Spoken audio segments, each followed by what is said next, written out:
ప్రసారమైన 'చక్రవాకం' సీరియల్‌తో ఎంతోమంది బుల్లితెర ఆర్టిస్టులు సెలబ్రిటీస్‌గా మారారు. అందులో ఒకరు పవన్ సాయి. నటుడుగా పవన్ సాయి కోసం మనందరికీ ప్రత్యేక పరిచయం అవసరం లేదు. జీ తెలుగులో ప్రసారమైన 'ముద్దమందారం' సీరియల్‌తో పవన్ సాయికి ఆయనకంటూ ప్రత్యేకమైన అభిమానుల్ని సొంతం చేసుకున్నారు. పవన్ సాయితో ఆ సీరియల్‌లో కలిసి నటించిన తనూజకు కానీ, పవన్‌కి కానీ మంచి సక్సెస్ రావటంతో వీరిద్దరిని సీరియల్స్‌తో పాటుగా కొన్ని ఈవెంట్ షోస్‌కి కూడా పిలుస్తూ సందడి చేయించేవారు. అప్పటి నుండి వీరిద్దరూ ప్రేమలో ఉన్నారనే వార్తలు ఎంతగానో వైరల్ అయ్యాయి. అయితే ఈ వార్తలపైన పవన్ కానీ, తనూజ కానీ ఎప్పుడూ స్పందించలేదు. ఇకపోతే బుల్లితెరకు హీరోగా పరిచయం కాకముందే పవన్ సాయి హెయిర్ హోస్టర్ అయిన ఒక అమ్మాయిని ప్రేమించి వివాహం చేసుకున్నాడు.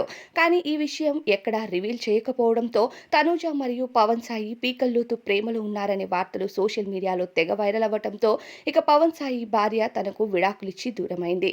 ఆ తరువాత ఒంటరి ప్రయాణం చేస్తున్న పవన్ సాయి పూర్తిగా డిప్రెషన్‌లోకి వెళ్లడం, చాలా రోజుల పాటు బుల్లితెరకు దూరమయ్యారు. ఇకపోతే తన సెకండ్ ఇన్నింగ్స్‌గా 'ఘరానా మొగుడు' అనే సీరియల్‌తో త్వరలోనే మనందరి ముందుకి రాబోతున్నట్టుగా తెలుస్తుంది. అయితే పవన్ సాయి ఈ మధ్య ఒక అభిమానికి ఇచ్చిన రెస్పాన్స్‌తో పవన్ సాయికి ముందు పెళ్లి జరిగిందని, భార్యతో విడాకులు జరిగిందనే వార్తలు బయటికి వచ్చాయి. ఇకపోతే తనూజ ప్రస్తుతం బుల్లితెరకు పూర్తిగా దూరమయ్యి తమిళ్ ఇండస్ట్రీలో సెటిల్ అయినట్టుగా తెలుస్తుంది.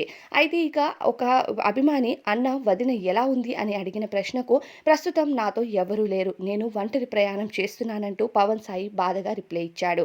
దీనితో పవన్ సాయి ప్రస్తుతం చాలా బాధలో ఉన్నట్టు అందరికీ అర్థమవుతుంది. మరి దీనిపై అభిప్రాయం కామెంట్స్